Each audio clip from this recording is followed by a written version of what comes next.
आणि आता बुलेटिनच्या सुरुवातीला बातमी जालन्यात येते। जालन्यामध्ये गेल्या 3 दिवसांपासून आयकर विभागाचं धाड सत्र सुरू आहे। 60 वाहनांमधून आलेल्या आयकर विभागाच्या 20 पथकांकडून छापेमारी केली जाते। गेल्या 3 दिवसांपासून जालन्यामधील 10 उद्योजक आणि व्यापाऱ्यांच्या घरी आयकर विभागाच्या 150 अधिकाऱ्यांकडून बँकेतील कागदपत्र ठेवींची तपासणी केली जाते। विशेष म्हणजे व्यापारी आणि उद्योजकांच्या संपर्कात असणाऱ्या आणि आर्थिक व्यवहार झालेल्या व्यक्तींचे संशयास्पद व्यवहार तपासण्यासाठी अनेक पथकं ग्रामीण भागात खेडोपाडीत जाऊन तपास करणार असल्याची माहिती समोर आली आहे। तर जालन्यामध्ये आता गेल्या 3 दिवसांपासून आयकर विभागाने आपलं धाड सत्र सुरू केलेलं आहे। 60 वाहनांमधून आयकर विभागाचे अधिकारी आलेले आहेत। एकूण 20 पथकं तैनात करण्यात आलेली आहेत। 20 पथकांकडून छापेमारी केली जाते। तर गेल्या 3 दिवसांपासून जालन्यातील 10 उद्योजक आणि व्यापाऱ्यांच्या घरी आयकर विभागाकडून चौकशी सुरू आहे। तर साधारण 150 अधिकाऱ्यांकडून बँकेतील कागदपत्र आणि ठेवीची तपासणी केली जाते। आपण जाणार आहोत आमचे प्रतिनिधी रवी जयस्वाल यांच्याकडे। थेट रवी यांनाच विचारून घेऊयात।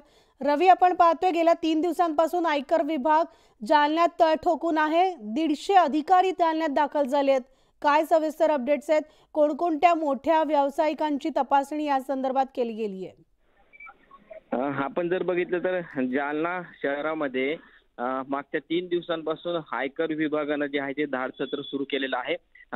10 मोठे उद्योजक जे आहेत ते त्यांच्या कंपन्या आणि घरावरती हे धाड सत्र सुरू आहे। तब्बल 150 अधिकारी जे आहेत ते 60 वाहनांद्वारे जालन्यामध्ये दाखल झालेले आहेत आणि त्यांच्याकडून घरांची आणि कंपन्यांच्या धाड तपासणी सुरू आहे। वेगवेगळे कागदपत्रांची छाननी आणि जी प्रॉपर्टी आहे अवैधरित्या जमा केलेली त्यांची सुद्धा तपासणी जी आहे ती आयकर विभाग करते। मागच्या काही दिवसांपासून जालना शहरातील जे उद्योजक आहे स्टील इंडस्ट्री मधले त्यांच्याकडून कर चुकवेगिरीचा प्रकार जो आहे तो घडताना वारंवार लक्षात येत आहे आणि त्याच पार्श्वभूमीवर जे आहे ते आयकर विभागाच्या मुंबई, पुणे आणि नागपूर विभागाच्या या तब्बल 20 पथकांनी जालन्यामध्ये धाड टाकलेली आहे आणि त्यांच्याकडून घरांची आणि कंपन्यातील कागदपत्रांची या ठिकाणी सुरू आहे। हे सगळं तपासल्यानंतर